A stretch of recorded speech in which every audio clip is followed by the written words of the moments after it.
दोस्तों, अमेरिका और ईरान के बीच बातचीत भले ही शुरू हो गई हो, लेकिन जंग का अंदेशा खत्म नहीं हुआ है। आज ईरान ने अब तक की सबसे घातक मिसाइल खुर्रम शहर 4 हाई स्पीड खुर्रम शहर 4 लॉन्च करके सबको चौंका दिया।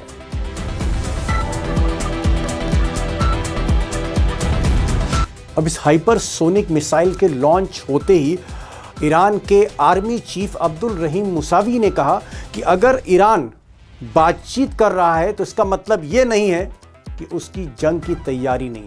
हम 100% जंग के लिए तैयार हैं। अब मुसावी साहब ने जो बात कही वो इसलिए कही क्योंकि ईरान में एक परसेप्शन है कि ट्रंप जो कुछ बोल रहे हैं उसमें सच्चाई कम है, यानी ट्रंप की बातों पर ईरान को भरोसा नहीं है। और इस तरह की बात अली खामनाई पहले ही कह चुके हैं कि ट्रंप पर एतबार नहीं किया जा सकता, और ये जो बातचीत हो रही है इसका मकसद सिर्फ और सिर्फ ईरान को उलझाना है।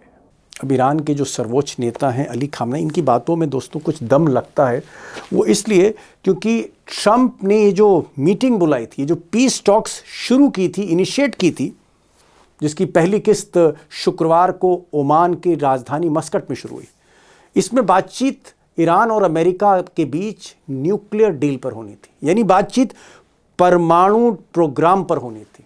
लेकिन अचानक दो नई शर्तें रखी गईं जो किसी भी सूरत में ईरान को कबूल नहीं थी। अब ये दो शर्तें क्या थी मैं पहले भी बता चुका हूं, फिर दोहरा रहा हूं।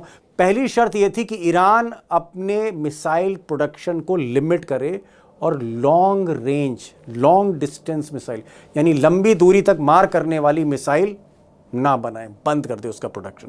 और दूसरी शर्त यह थी कि जो फिलिस्तीन का जो संगठन है हमास, उसके साथ नाता तोड़ दे, हिजबुल्लाह के साथ नाता तोड़ दे। और भी कुछ संगठन थे जिसके ईरान से पुराने लिंक हैं, उन संगठनों के साथ संबंध तोड़ दे ईरान। उधर ईरान के विदेश मंत्री अब्बास अराक्ची आज तेहरान से दोहा पहुंचे, कतर की राजधानी दोहा पहुंचे, और वहां अल जजीरा चैनल में उन्होंने एक इंटरव्यू में कहा कि फिलिस्तीन जो है, फिलिस्तीन एक बुनियादी इशू है, एक फंडामेंटल इशू है ईरान के लिए, और इससे ईरान पीछे नहीं हट सकता है, इससे पीछे नहीं हटेगा, और ना ही वो हमास से नाता तोड़ सकता है। उन्होंने ये भी कहा कि अगर ट्रंप लगातार बातचीत के समय धमकी देते रहेंगे तो ईरान भी क्लियर करना चाहता है कि अगर हमला हुआ, अगर हम पर स्ट्राइक हुई, तो मिडिल ईस्ट में जितने भी एयरबेस हैं यूएस के, हम सबको तबाह करेंगे एक एक करके।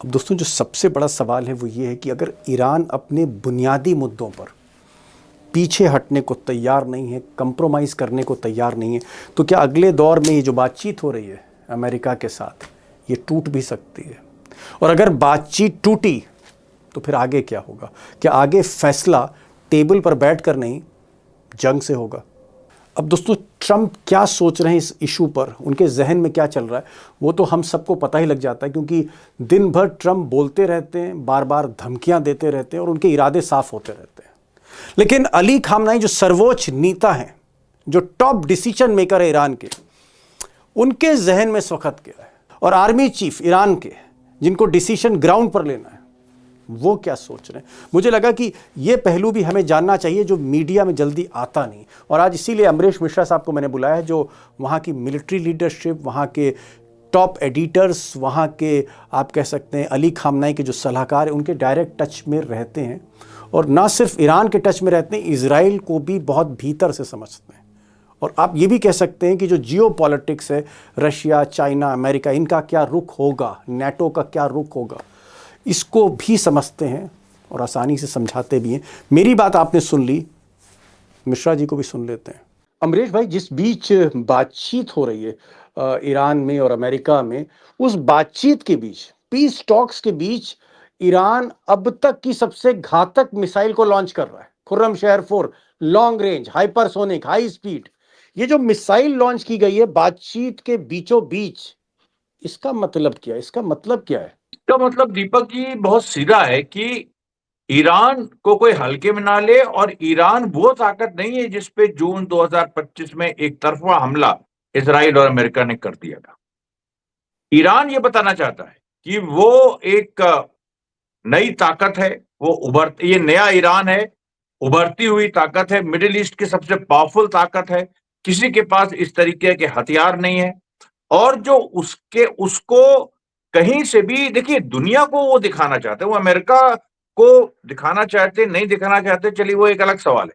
दुनिया को वो ये बताना चाहते हैं कि हमारे पास ये है, हम बातचीत कर रहे हैं, हमारे पास हथियार ये हैं जो अमेरिका तक पहुंच सकते हैं, जो इजराइल का वजूद मिटा सकते हैं। और हमने, देखिए, अंत तक कोशिश की कि हम कुछ शांति समझौता हो जाए, लेकिन हमने पैरेलल तैयारी की कि अगर जंग पे बात आती है तो उसके लिए भी हम पूरी तरह से तैयार हैं और हम जीत की स्थिति में। ये दीपक जी मैसेज। मतलब कहने का मतलब है कि जो खामनाई ने कहा, अली खामनाई ने, कि ये जो बातचीत अमेरिका के साथ है ये झुककर नहीं होगी, प्रेशर में नहीं होगी। तो ये जो खुर्रम शहर की जो ताकत दिखाई जा रही है वो बताया जा रहा है कि प्रेशर में हम बातचीत नहीं करेंगे, हमारे पास असला है, हथियार है, लड़ने की क्षमता है, और हम झुक कर कोई शर्त आपकी कबूल नहीं करेंगे, ये कहना चाह रहे हैं वो। नहीं, बिल्कुल। और ये भी वो कहना चाह रहे हैं कि हम अमेरिका को जितना सीरियसली दुनिया लेती, हम उतना सीरियसली नहीं लेते। ठीक है, अमेरिका बहुत बड़ी ताकत है, हमको घेरे हुए है अभी, लेकिन हमारी एक्टिविटीज जो है नॉर्मल चल रही है। हम जो अपने वेपन्स हमको टेस्ट करने हैं हम कर रहे हैं, हमें जो नेवल एक्सरसाइजेज हैं वो जस की तस चल रही हैं। आज ही देखिए, कल भी उन्होंने जो सरफेस सी के सरफेस को स्किम करती हुई मिसाइल्स थी उनको टेस्ट किया था। आज भी फज्र 2 की बात हुई है जो सीधे इब्राहिम लिंकन को टारगेट करेंगी। 40 नए गन बोट्स आज ही ईरान ने लॉन्च किए हैं। वो एक्सरसाइजेज भी छोटी मोटी रोज कर रहा है। तो कहने का मेरा मतलब ये है कि वो ये भी दिखाना चाहता है कि हमारे लिए, तुम्हारे लिए होगी अमेरिका बड़ी चीज, हमारे लिए एक नॉर्मल चीज है। हम लोग इसी तरीके से रहते हैं, इसी तरह से रहते आएंगे, हमारे प्रिंसिपल्स हैं, हमारी पोजीशंस है। अमेरिका को आना है, बात करे, हम भी तैयार हैं, लेकिन ये ना कोई समझे कि हम मजबूरी में कोई वार्तालाप कर रहे हैं। जी। मतलब हम झुक कर कोई शर्त कबूल नहीं करेंगे। एक चीज मैं यहाँ जानना चाह रहा था, आज ईरान के विदेश मंत्री अब्बास अराक्ची जो कल बातचीत अमेरिका से कर रहे थे ओमान में, मस्कट में, मुझे लगता है कि वो मस्कट से तेहरान आए और तेहरान से आज वो दोहा पहुंचे हैं, अल जजीरा जो चैनल है उसके फंक्शन में, कतर में। और वहाँ उन्होंने कहा है कि चाहे कुछ हो जाए, ये तो नहीं कहा कि कयामत आ जाए, लेकिन उनका कि चाहे कुछ हो जाए, कोई भी शर्त हमारे आगे रखी जाए, लेकिन हम फिलिस्तीन के मुद्दे से पीछे नहीं हटेंगे, क्योंकि ईरान के लिए फिलिस्तीन ही सेंट्रल आइडिया है। तो अगर हमास की बात होगी या हिजबुल्लाह की बात होगी या हूती की बात होगी या इन ग्रुप्स की बात होगी, तो हम इन ग्रुप से नाता नहीं तोड़ सकते हैं।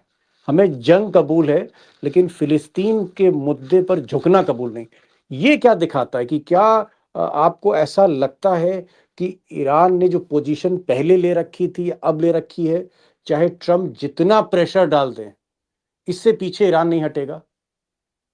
देखिए, पैलेस्टाइन के बारे में उन्होंने साफ कहा भी है, अंग्रेजी का एक फ्रेज भी है कि Palestine is the moral compass of middle east, यानी वो नैतिक धुरी है जिसके चारों तरफ मिडिल ईस्ट घूम रहा है। और इससे देखिए, इतना ये इस मौके पे अब्बास अराक्ची का ये कहना, क्योंकि देखिए फिलिस्तीन में एक कॉम्प्लिकेटेड बात है, इसको दर्शकों को समझना जरूरी है। फिलिस्तीन के साथ ईरान खड़ा है, ये पूरी दुनिया जानती है, लेकिन फिलिस्तीन के साथ अरब मुल्क भी हैं जो सिंपैथी दिखाते हैं, हालांकि हथियार वगैरह ईरान से आते हैं। फिर भी हमेशा एक प्रोपेगेंडा चलता है, खासतौर पे अरब मीडिया की तरफ से ईरान के खिलाफ, कि जब जब ईरान का झगड़ा होता है अमेरिका और इजराइल से, कि देखिए ईरान अपने अपने हित के लिए कर रहा है, ये उसको अपने को बचाना है या सैंक्शन हटाना है। लेकिन ईरान ने बार बार ये कहा है, पिछली बार भी कहा था, इस बार उन्होंने और जोर देके कह दिया कि हमारा मुख्य मुद्दा फिलिस्तीन है, ईरान से भी महत्वपूर्ण फिलिस्तीन है। अब आप बताइए, ये इतनी बड़ी बात है कि जिससे, यही सब तो बातें हैं जिससे सऊदी अरेबिया डरता है, जिससे इजिप्ट डरता है, जिससे कतर डरता है। कि अरे बाप रे बाप, हमारे यहाँ आके इन्होंने ये कह दिया, अब तो इन्हीं को जनता मानेगी कि फिलिस्तीन के जो एक रहनुमा है वो तो ईरान है, तो हम तो जा ही नहीं सकते खिलाफ। तो आप देखिए, मतलब ये फिलिस्तीन के उन्होंने लिए एक से आप ये कह रहे हैं, कई निशाने आप ये साधे कह रहे जी। हैं आप ये कह रहे हैं फिलिस्तीन के लिए ईरान किसी भी हद तक जा सकता है, ये हाँ, आप कहना चाह रहे ये कहना चाह रहे हैं। और आप ये सोचिए कि फिलिस्तीन एक अरब सुन्नी मुल्क है या मुल्क बनने वाला हैं? है। जी। अरब सुन्नी जो हुक्मरान है, उन्होंने कब ऐसी बात कही?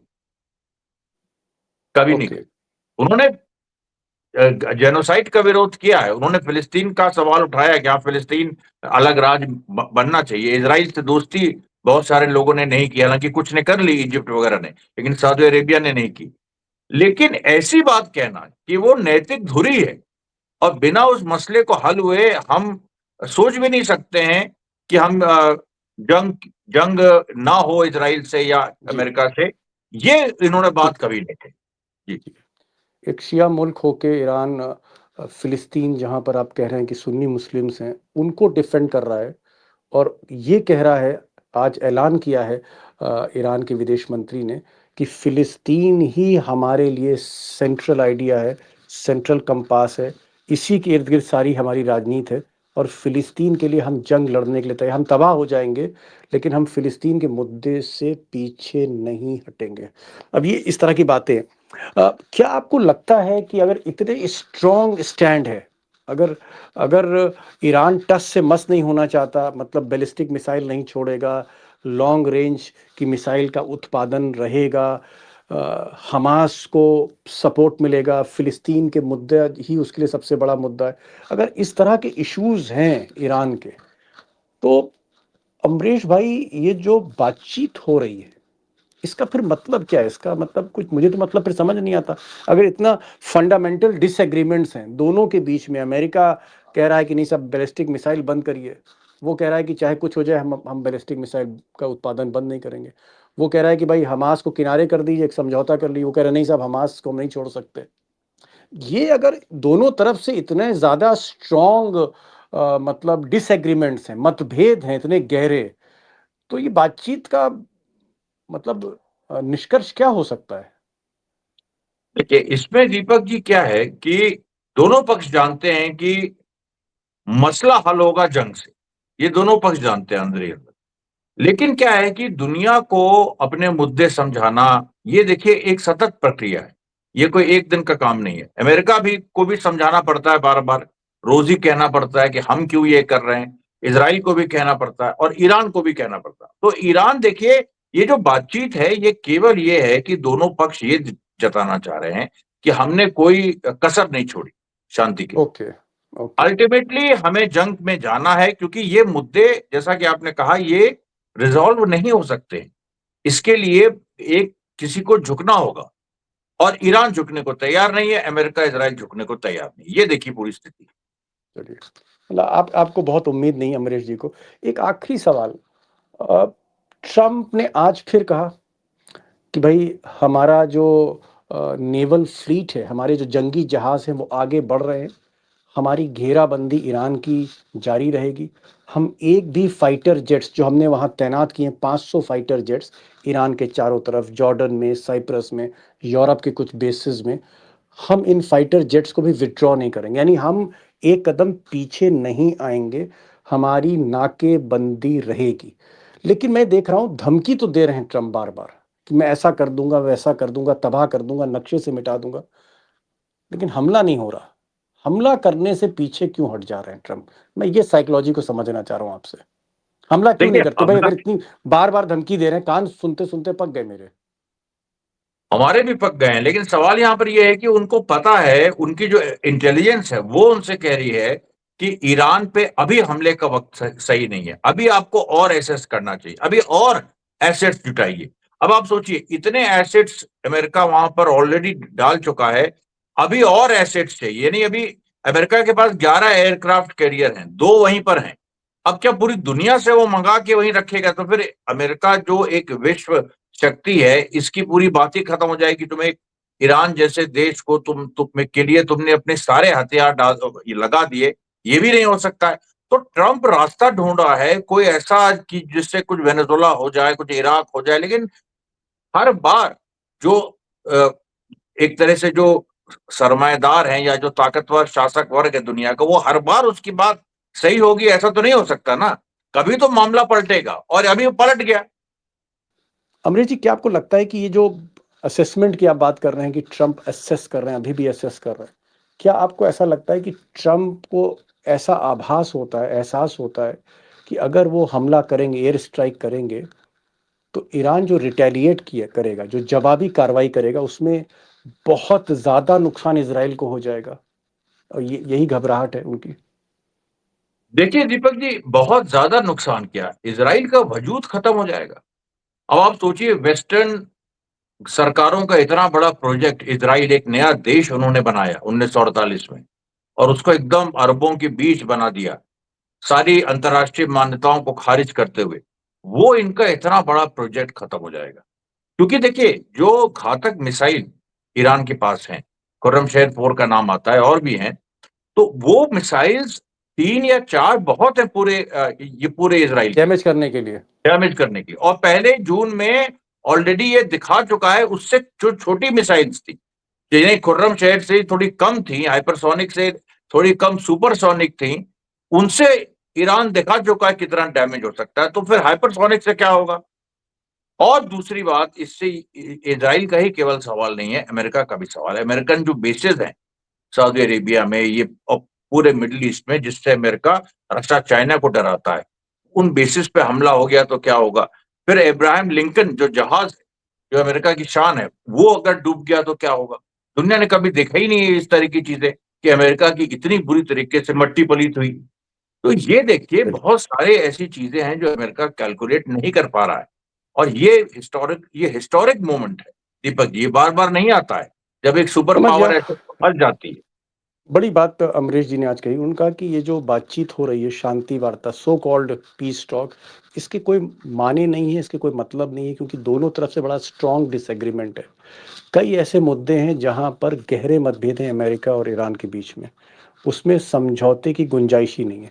इसलिए ये जो बातचीत हो रही है, सिर्फ टाइम बाय कर रहे हैं ट्रंप। वो चाहते हैं कि हम थोड़ा सा ईरान को थोड़ा और असेस करें, उसकी और था लें कि उसके पास कैसी कैसी मिसाइलें हैं, और अगर हम स्ट्राइक करते हैं, अगर अमेरिका स्ट्राइक करता है, ईरान रिटेलिएट करता है, पलटवार करता है, तो इससे इजराइल का कितना डैमेज होगा। या जो जॉर्डन है, जहां पर इस वक्त सबसे ज़्यादा फाइटर जेट्स अमेरिका के हैं, वहां पर कितना डैमेज होगा। और क्या ऐसा तो नहीं है कि ईरान अमेरिका के जो शहर हैं, न्यूयॉर्क, वॉशिंगटन, जो उसकी मिसाइल के जद में, कहीं इतनी तो ऐसी हिमाकत ईरान तो नहीं कर देता कि अमेरिका पर ही अटैक कर दे। ऐसी बहुत सी सिचुएशंस हैं जिसको वो असेस कर रहे हैं। और मुझे ऐसा लगता है कि ये जो पीस टॉक्स का जिसको जिसको नाम दिया गया है, उसके बहुत मतलब नहीं है। अल्टीमेटली ये जो फैसला है, फिलिस्तीन का जो फैसला है, जिसमें ईरान ने एक बहुत स्ट्रांग पोजीशन ली है, इसका हल अमरीश जी का मानना है कि जंग से ही फैसला होगा। और ये जंग आज नहीं, कल नहीं, किसी ना किसी दिन ये जंग तय है। पिछले साल भी हमने 2025 जून में भी देखा, 12 दिन की जंग हुई थी, फिर अचानक रुकी, और जंग जैसे माहौल एक बार फिर से शुरू हो गए हैं। क्या होगा आगे ये तो हम नहीं कह सकते। हालांकि मैं तो हर बार, हर प्रोग्राम के हर एपिसोड में यही कहता हूं कि कोई हल मसला निकलना चाहिए। जंग जो है वो जो है इसका इस पूरे मसाइल का, प्रॉब्लम का सॉल्यूशन ना बने तो बेहतर होगा, क्योंकि जंग होगी तो जान माल का नुकसान बड़े पैमाने पर होगा, और आंच भारत पे भी रहेगी। बहुत बहुत शुक्रिया अमरीश भाई, बहुत बहुत शुक्रिया, आप आए, खुलकर बात करी, और जिस तरह से आप खुलकर बोलते हैं, बहुत कम लोग हैं, एक्सपर्ट्स हैं, जो इतने दिल की बात को और इतनी आसानी से सबके सामने रखते हैं। Thank you so much for joining this programme. Thank you so much sir. Thank you.